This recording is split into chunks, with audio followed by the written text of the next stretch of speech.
Welcome back to Daytime Live. Now, this man hardly does any interviews, so we're honored to have him in our studio today. Welcome to Grammy Award-winning producer, Mr. Salaam Remi. General. Yes. Blessed to be here. Very blessed to be here. Which is right. Look, you produce hits with so many stars, from Nas to Fugees to Miguel, and the late great Amy Winehouse, who just so happens to be one of Joel's favorite artists.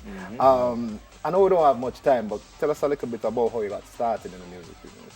I mean, ultimately, I got to the music business by my father. My father was a musician. He's born in Trinidad. His father was from Barbados. So he arrived in America, and I'm a product of him being in a band with my mother's brother, uncle. So that's how they meet, and I was born from there. And you know, even from when I was a child, I played drums, and Miles Davis, drummer, Elvin Jones made me some drums, and you know, even getting back to over the years, my father produced and was the first person to do a lot of different things, from hip hop to R&B to different things. So I really followed his footsteps by the time I got out of school, and by the time I was 14, I was producing Curtis Blow and different people like that, and you know, been around a long time. And I mean, at that age though, how did you balance between doing something like that in addition to your personal life? Because at that point, you probably would have been doing school, or what was that not the traditional way? It was just, you know, sometimes you got those times in between, and you know, I always had a drum machine, or I had something, you know, every Christmas it would be like a drum machine or a keyboard or something, but I was really focused at the end of the day, you know, and that became a great focus for me, is because I played music in school too, so I was in the band or the orchestra, but in between I also understood that there was a machine, so I started learning how to program by the time I was about 11 or 12. That's some genius work right there. And I mean, Craig had mentioned that Amy Winehouse is like one of my favorite, you know, artists of all time. What was it like working with her? I met Amy Winehouse when I was about 30 years old, a couple days after my 30th birthday. And I was at a point where I'd already produced the Fugees. I'd already worked with, you know, the Super Cat Shaba, you know, the Mega Bantons. I had Tony Braxton. I'd done a lot of things already. But I'd moved to Miami, and I felt like I wasn't really up to working that much anymore. I was my mother had passed that year, so I was going through something. And when I met her, she came in with a voice that opened up my eyes to another jazz side that I loved from a kid, but I never was able to really make it happen. But she was 18, and she was inspired by things that I'd done, and I was able to introduce her to stuff. So we grew together over a 10-year period that ended up, you know, really making her into, developing her into the star that she needed to be. And, you know, she made her mark. Yeah, that was really exciting. Salam, you called her name a while ago. I mean, you know, when people talking about dancehall, we expect them to mention Shabba, we expect them to mention Super Cat. But when you say Mega Banter a while ago, it shows the depth of knowledge that you have in the dancehall and the culture. And we always notice that you like to incorporate reggae in your music, but why is that? You know, the other day I realized that the very first session that Dougie Fresh ever had when he went into the studio in 1981 was a record where my dad, who was friends with Sly and Robbie and helping them when they came to America and was working on different things in the early 80s, he took the Kutchie rhythm and had Sly and Robbie cut over the Kutchie rhythm and put Dougie Fresh and Spoonie G and these early rapper guys, and first time Dougie in the studio as a kid, to rap on it. So I was there at that session, and I realized that from the early 90s I was remixing and doing, you know, everything. It wasn't just Shaba or Apache or different people to sign. I was working with Mega. Soundboy Killin' was a big record for me. It was something that pushed him forward. And the culture of being in a New Yorker, Jamaican culture, number one, is very important to the world. Music and being in the New York area, you know, I would go to the store and I see Rappers Delight by Sugar Hill Gang, but I got Yellow Man at the same time. So I'd be at certain stores and I'm like, I needed to get both things. So crossing the A and the B, I realized it wasn't just me. My dad was doing it, and then I picked it up because this is what I knew. And, you know, I'm not, you know, I produced TOK. I produced, you know, at one point my studio in New York was almost like a New York version of a mixing lab or something like that, where you come around there and you see Sprague on one side, Sean Paul over here, this one over there. You know, I was just talking to Elephant Man, you know, we got songs. I'm find it, by the way. I'm gonna find some back too, so now that's one too. We're not gonna hear about it later. But you have dropped a new rhythm, Thirsty, which features Sprague Benz, Alex from TOK, Nyanda, and more. What is it about the dancehall culture that you love?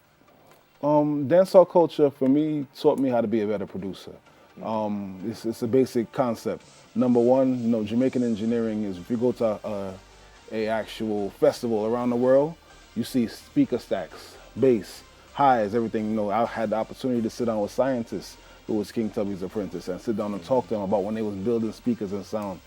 The aspect of Jamaican music and the way that the sound comes across is important. So the engineering, number one, the rhythm has to be tight. Number two, you have to have argument within the 30 seconds or shandy ball. Boom. Yep. So you have to figure out who you are quickly.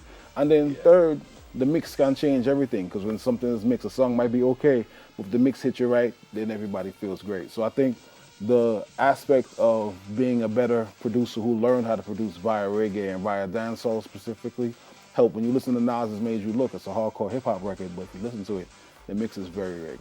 You know what I'm saying? So that's me. I always incorporate it. Amy Winehouse had a reggae song on every album. Yeah. Wicked. Yeah, man, Intentionally, you know. So it's always that. It's just part of my life. So Salaam, you brought a music video here today. Right. Stephen Marley's new single that you produced. Right. Yeah, and you're giving us a first-hand experience of dropping this. First time it's being seen. You know, I score movies as well, and I scored The Grass is Greener, which is a movie by Fat Boy Freddy talking about the cannabis industry and its history and where it came from the early 1900s and everything else. So Stephen is a great friend and a neighbor of mine, and when I played him some of the songs I'd done in the score, he just came up with the song quickly. So we had it on the soundtrack earlier this year, but he's been touring and moving around, so I was able to get the video put together. And yes, you're the first person to see it. We're getting an exclusive view. All right, let's take a look at this. Good music. It's like my little fun moment while a little fun moment while like I don't know for me a little fly on the wall for then at the studio and the 2 hours. Yeah, make it happen. So all right, so you're one of the sound systems for the big, massive Red Bull Culture Clash that's happening November 2nd at the National Arena. Right. Tell us who is a part of the Do It for the Culture crew. All right, first of all, Do It for the Culture is something I've been doing for a few years. Miguel's Come Through and Chill, which was his last single, Grammy nominated. This is all part of my movement I've been doing. And it really comes down to starting with intent. Why are we here? I'm not here for money, I'm not here for hype, I'm not here for drama. I'm here for the culture and to plant the seeds of the music that I know that's grown my career, and to also give back to the community and the culture. So, you know, my team is strictly the people I've been around for 25 years. As I mentioned, Mega Banton, Black Scorpio.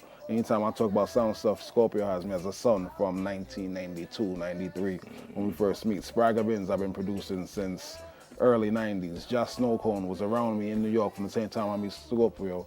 Everybody's 25 years. Bambino, who's on the radio here in Jamaica, was in Miami working with me with my Boom Tunes label for 5 or 10 years before he even reached back to Jamaica to do that. And Disco Neil, who also does a lot of sound and selecting work with Silent Addy and different people, also is an intern with me. So this is my core crew, but everything that I said, you know, even though I'm representing hip hop, but y'all with it? Okay. Yeah. So you think I'm walking there flat foot? Yeah. No, we're coming in with everything. Dubs up.